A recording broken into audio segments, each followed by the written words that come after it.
بسم الله الرحمن الرحيم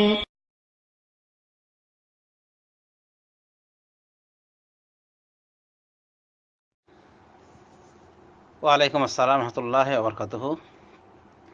last হয়েছে 166, sorry 165। বোন জানতে চেয়েছেন সবুজ রঙের কাপড় দিয়ে সালোয়ার পরিধানে কোনো বিধি নিষেধ আছে কিনা। না, কোনো বিধি নিষেধ নেই, বরং বলা যায় যে সবুজ রং একটি প্রিয় রঙের অন্তর্ভুক্ত, এতে কোনো সমস্যা নেই। মহিলাদের ক্ষেত্রে পুরুষদের জন্য যেসব বিষয়ে বিধিনিষেধ, সেক্ষেত্রে তাদের জন্য ফ্রি রাখা হয়েছে। যেমন রেশম পরা নিষেধ, রেশম পরিধান করা পুরুষের জন্য নিষেধ, কিন্তু মহিলাদের জন্য এটা নিষিদ্ধ নয়, তারা রেশম কাপড় পরতে পারে। তবে একটি কাপড় যেটাকে মাসফার বলা হয় এবং যে রংটা বলা যেতে পারে বৌদ্ধ ধর্মের কাপড়ের রং, মানে কাঁঠালি কালার, কিছুটা কাঁঠালি কালার সাথে মিলে, ওটা একবারে হলুদ কালারও নয়, বরং এক কথায় সব থেকে নিকটবর্তী উদাহরণ হলো এই বৌদ্ধদের পোশাক। এরকম পোশাক পরা হাদিসে নিষেধ রয়েছে। এরপর দেখা গেছে কিছু কিছু সাহাবী, মহিলা সাহাবী পরিধান করেছেন, তাতে বোঝা যায় যে মহিলাদের ক্ষেত্রে অনেকটা ছাড় রয়েছে, মহিলাদের ক্ষেত্রে ছাড় রয়েছে। তো এই একমাত্র নিষিদ্ধ পোশাক, যেটাকে মাসফার বলা হয়, এই নিষিদ্ধ পোশাক থেকে মহিলারাও বিরত থাকবে, এটাই উচিত। যদিও জরুরি এটা প্রমাণিত হয় না, কারণ মহিলা সাহাবীদের আমল রয়েছে। কোনো কোনো মহিলা সাহাবী এবং খুব সম্ভব আয়েশা রাদিয়াল্লাহু তাআলা আনহা এই মাসফার কাপড় পরিধান করতেন। এ থেকে কিছু কিছু উলামা দ্বীন বলেছেন যে মাসফার কাপড় পুরুষের জন্য খাস, অর্থাৎ নিষিদ্ধতা পুরুষদের সাথে প্রযোজ্য, পুরুষদের জন্য খাস, মহিলারা এরা আওতাভুক্ত নয়। আবার কেউ কেউ ব্যাপক করেছেন যে না, এই পোশাক যেহেতু নিষিদ্ধ, সবার জন্য নিষিদ্ধ হবে।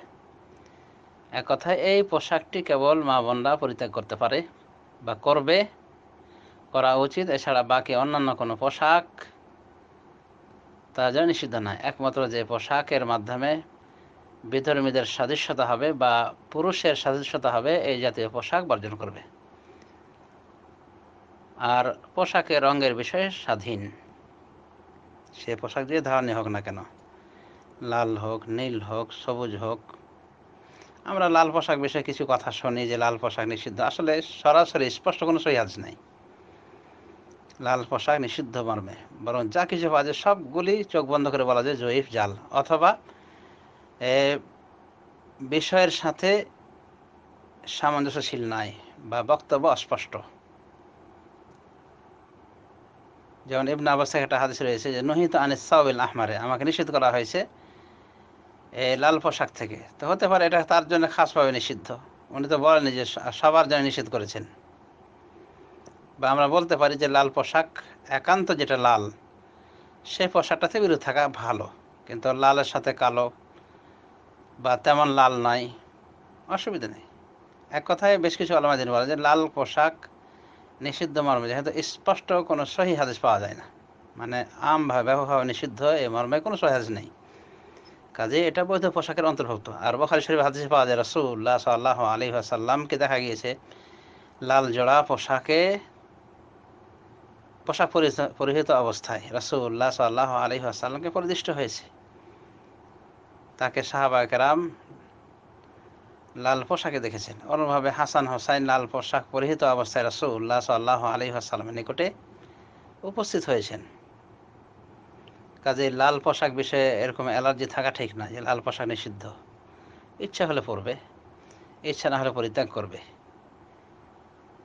খাঁটি লালটাকেও বেশ কিছু মুহাক্কিক উলামা দ্বীন বৈধতার দিকে নিয়েছেন, কারণ ওই মর্মে স্পষ্ট কোনো দলিল, বিশুদ্ধ সহিহ কোনো দলিল পাওয়া যায় না, বরং যা কিছু পাওয়া যায় সবগুলি একটার পর একটা অশুদ্ধ, জয়ীফ, অথবা বক্তব্যের বিষয়ে অস্পষ্ট। আশা করি বুঝতে পেরেছেন কাপড় বিষয়ে কিছু মৌলিক নীতিমালা। তো মহিলাদের কাপড় বিষয়ে আমরা আবারও বলতে পারি যে তারা ফ্রি এই বিষয়ে, একমাত্র তাদের কাপড় যেন কাফের সদৃশ না হয়, অনুভাবে অতিরিক্ত পাতলা না হয়, অনুভাবে কাপড় যেন নগ্নতার সাথে পরিধান না করা হয় বেপর্দা অবস্থায়, মানে এমনভাবে পরা হচ্ছে যে পরেও না পরার মতো।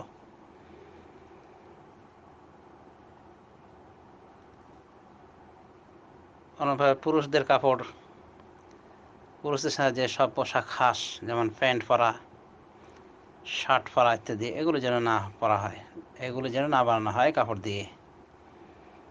তো এই কিছু নিয়ম নীতি বজায় রেখে বাকি যে কোনো কাপড় পরা যেতে পারে।